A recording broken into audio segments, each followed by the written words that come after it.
बिस्मिल्लाहिर्रहमानिर्रहीम। कानून शरीयत, ये हम पढ़ रहे हैं कानून शरीयत, मसाले मसाइल। माजूर का बयान।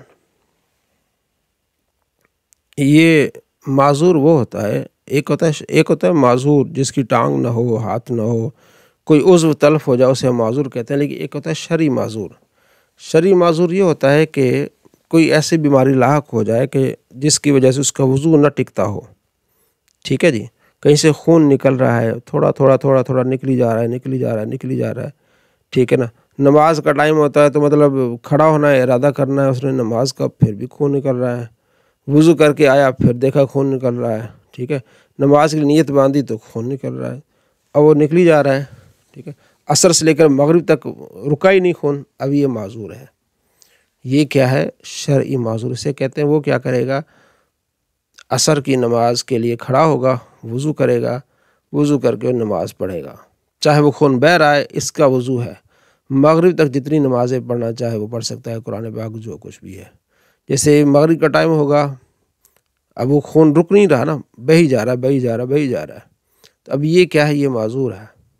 ये वज़ू करेगा, वज़ू करके तो मगरिब की नमाज़ पढ़ेगा। उसके बाद आप कुरान पाक पढ़ ले, क़ज़ाएँ पढ़ ले, इशा तक इसका वज़ू है।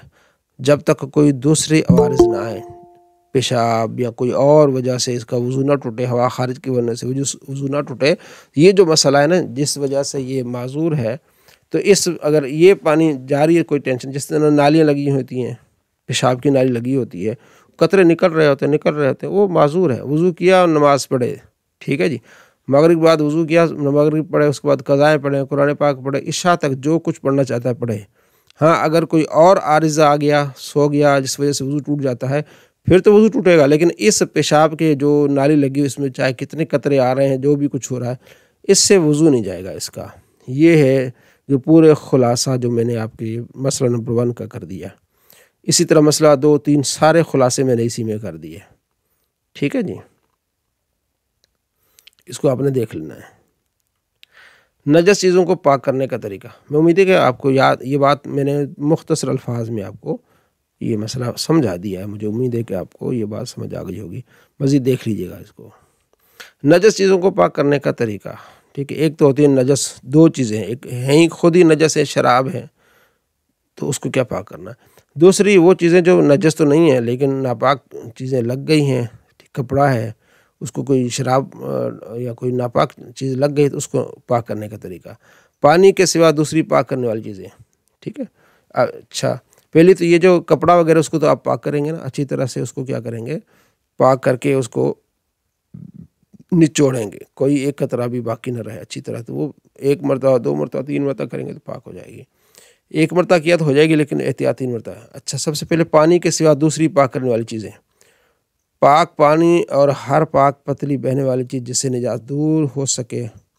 नापाक चीज़ों को पाक कर सकते हैं, जैसे सिरका, गुलाब, चाय, इन चीज़ों से। पानी के अलावा ये चीज़ें ना, इनसे भी किसी चीज़ को मजबूरी की हालत में इन चीज़ों को हम इन चीज़ों से जो है चीज़ों को पाक कर सकते हैं। माए मुस्ल यानी वज़ू व गुस्ल का के जो पाक है ना, धोवन, उससे भी कपड़ा धोया जा सकता है, सिर्फ उससे वज़ू नहीं होगा माए मुस्तमल से। मोटी निजात पाक करने का तरीका, थूक वगैरह है। अच्छा, थूक से अगर निजात दूर हो जाए तो उससे भी किया जा सकता है किसी मजबूरी के तहत, जैसे पिस्तान पे कोई बच्चे ने के कर ली है, ठीक है ना, तो उस थूक से बार बार लगाने से वो जो है ना वो पाक हो जाएगा वो सा। निजात अगर गाढ़ी हो, गोबर पाखाना वगैरह हो, ठीक है, तो धोने में कोई गिनती शर्त नहीं, बस ये कि निजात दूर होनी चाहिए। ठीक है, असर भी दूर हो जाए तो अच्छा है, लेकिन अगर ज़्यादा मेहनत से असर भी ना हो तो कोई मसला नहीं। निजात दूर होने के बाद जो रंग या बू रह जाए उसका हुक्म किया। अगर निजात दूर हो गई मगर उसका कुछ हिस्सा असर या रंग बू बाकी है तो उसे भी दूर करना लाजमी है। अगर उसका असर मुश्किल से जाए तो उस असर को दूर करने की ज़रूरत नहीं है। ठीक है, कपड़े या हाथ पर नजस रंग लगा या नापाक मेहंदी लगाई तो इतनी मरतबा धोए कि साफ़ पानी गिरने लगे, पाक हो जाएगा। अगर चाहे कपड़े हाथ पर रंग बाकी है, ठीक है, ये अच्छी तरह से धो लिया तो पाक हो जाएगा। पतली निजात पाक करने का तरीका, ज़ाफ़रा यानी कोई रंग कपड़ा रंगने के लिए घोला तो उसमें किसी बच्चे ने पेशाब कर दिया, कोई निजात पड़ गई तो इस पर अगर कपड़ा रंग लिया तो 3 बार धो लें, पाक हो जाएगा। कपड़े या बदन पर नापाक तेल लगा था, 3 मरतबा धोने से पाक हो जाएगा। अगर छुरी पर खून लग गया, ठीक है, या सिरी में खून भर गया, उसे आग में डाल दिया तो यहाँ तक कि खून जल गया तो छुरी पाक हो गई। निचोड़ना, जब कपड़े को धोएंगे तो निचोड़ने की हद क्या है? निजात अगर पतली है तो 3 मरतबा धोने और 3 मरतबा अच्छी तरह निचोड़ने से पाक हो जाएगा। अच्छी तरह निचोड़ने का मतलब ये कि हर शख्स अपनी ताकत भर उस तरह निचोड़े कि निचोड़ने से उसको एक कतरा न टपके। ठीक हो गया। अगर धोने वाले ने अच्छी तरह निचोड़ा मगर अभी ऐसा है कि अगर दूसरा कोई आदमी आएगा तो वो नीचे लगा तो बूंद जो और टपकेगी, तो धोने वाले के हिसाब से वो पाक है, दूसरे आदमी के हिसाब से नहीं।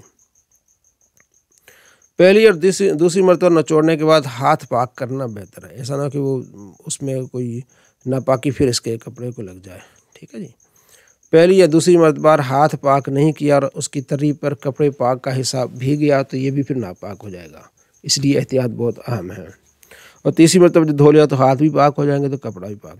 कपड़े को 3 मरतबा धोकर हर मरतबा खूब निचोड़ लिया कि अब निचोड़ने से न टपके, फिर उसका लटका दिया, उसे पानी टपका तो पानी पाक ही है।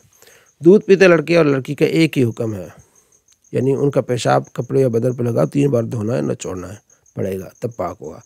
जो चीज़ निचोड़ने के काबिल नहीं उसको पाक करने का क्या तरीका है? ठीक है, चटाई है, जूता है, निचोड़ने के काबिल नहीं है, उसको धोकर छोड़ दें, जहाँ पानी टपकना बंद हो जाए बस वो पाक है। 3 मरतबा धोएं उसको अच्छी तरह से।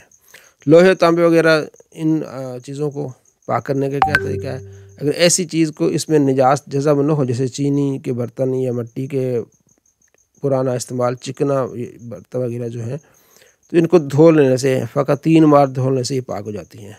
नापाक बर्तन को मिट्टी से मांज लेना बेहतर है। पका हुआ चमड़ा नापाक हो गया तो उसे निचोड़ सकते तो निचोड़े, वरना 3 मरतबा धो लें। लोहे की चीज़, छुरी वगैरह, चाकू वगैरह, रंग है, ठीक है, तो अच्छी तरह पूंछ ले, साफ़ कर ले, पाक हो जाएगा इसमें। आईना पाक करने का तरीका, आईना और शीशे के तमाम चीज़ें, चीनी के बर्तन, ठीक है, पालिश करने से, अच्छी तरह से साफ़ करने से वो साफ़ हो जाएंगे। ठीक है। नापाक ज़मीन पर अगर नापाक ज़मीन अगर खुश्क हो जाए और नजासत का असर यानी रंग बूझ जाता रहे तो वो पाक है, उस वज़ू पर नमाज़ पढ़ सकते हैं, मगर उसे तयम्मुम करना जायज़ नहीं है, नमाज़ पढ़ सकते हैं। जो चीज़ सूखने या रगड़ने वगैरह से पाक हो गई हो उसके बाद भीग गई तो नापाक न होगी। खाल पाक करने का तरीका, सूअर के सिवा हर मुर्दार की खाल जो है सुखाने के बाद पाक हो जाती है, सूअर की नहीं बल्कि पाक हो जाती हैं। ठीक है, नमक से उसको सुखा ले किसी और तरीके से। सूअर के सिवा हर जानवर चाहे हलाल हो हराम हो, ठीक, जबकि ज़बह के काबिल हो, ठीक है, बिस्मिल्लाह कहकर ज़बह किया गया तो उसका गोश्त खाल पाक है। ठीक है, यानी हलाल जानवर की नमाजी के पास अगर वो गोश्त या उसकी खाल पर नमाज़ पढ़ी तो नमाज, मगर हराम जानवर ज़बह से हलाल ना हो जाएगा, वो तो हराम ही रहेगा। अच्छा जी, शीशा पिघलाने से पाक हो जाता है। शहद पाक करने का तरीका, शहद नापाक हो जाए तो उसको पानी के पाक करने का तरीका ये कि उससे ज़्यादा पानी उसमें डालकर इतना पकाएं कि सब पानी जल जाए। तेल घी पाक करने का तरीका, इसी तरकीब से नजिस तेल भी पाक कर लें। तेल पाक करने का एक तरीका और ये भी है कि जितना तेल हो उतना ही इसमें पानी डालकर खूब हिलाएं, फिर उस पानी को निकाल लें। जो कपड़ा 2 तह वाला हो, अगर एक तह उसकी नजस हो जाए तो अगर दोनों मिलाकर सी लिए तो फिर नमाज नहीं होगी। हाँ, अगर सिया नहीं, कपड़ा अलग, 2 कपड़े, एक अलग है दूसरा अलग कपड़ा है, तो एक उसमें नापाक है, नापाक नीचे पाक ऊपर है तो नमाज हो जाएगी। ठीक है। इसी तरह घरों में जो कालीन होते हैं, कालीन के ऊपर मुसल्ला बिछा लिया तो नमाज हो जाएगी। इस मसले को आप याद रखना है। ठीक है। लकड़ी या तख्त एक रुख से नजस है, दूसरा मोटा है, दूसरी साइड पे आप नमाज पढ़ सकते हैं। जैसे सिलेटें हैं वगैरह, घर में कोई भी चीज़ है तो सिलेटों को नीचे अगर कोई नाली वगैरह है तो ऊपर अच्छी तरह से सिलेटें लगी हुई हैं, या मोटी कोई चादरें हैं तो नमाज हो जाएगी। जो ज़मीन गोबर से लेपी गई, अगर जो सूख गई हो उस पर नमाज जायज़ नहीं। हाँ, अगर सूख गई और उस पर कोई मोटा कपड़ा बिछा लिया तो उस पर नमाज हो जाएगी। पुराने ज़माने में मस्जिदों को लेपी करते थे गोबर से, ठीक है ना, तो हाँ, अगर उसमें चटाइयाँ बिछा दी तो हो जाएगी, बगैर चटाइयों के नहीं। दरख्त और दीवार और जुड़ी ईंट कैसे पाक होगी? जो दीवार के साथ जुड़ गई है, दरख्त और घास और दीवार, ऐसी ईंट जो ज़मीन से जुड़ी हैं, ये सब खुश्क हो जाने से पाक हो जाएंगी। अगर एक ईंट अलग है तो उसको फिर पाक करना पड़ेगा। और यूं ही दरख्त या घास सूखने से पहले काट ली तो तहारत के लिए धोना ज़रूरी है। तो ये मसाइल थे। आगे इंशाल्लाह इस्तंजा के मसाइल हम इसको पढ़ेंगे।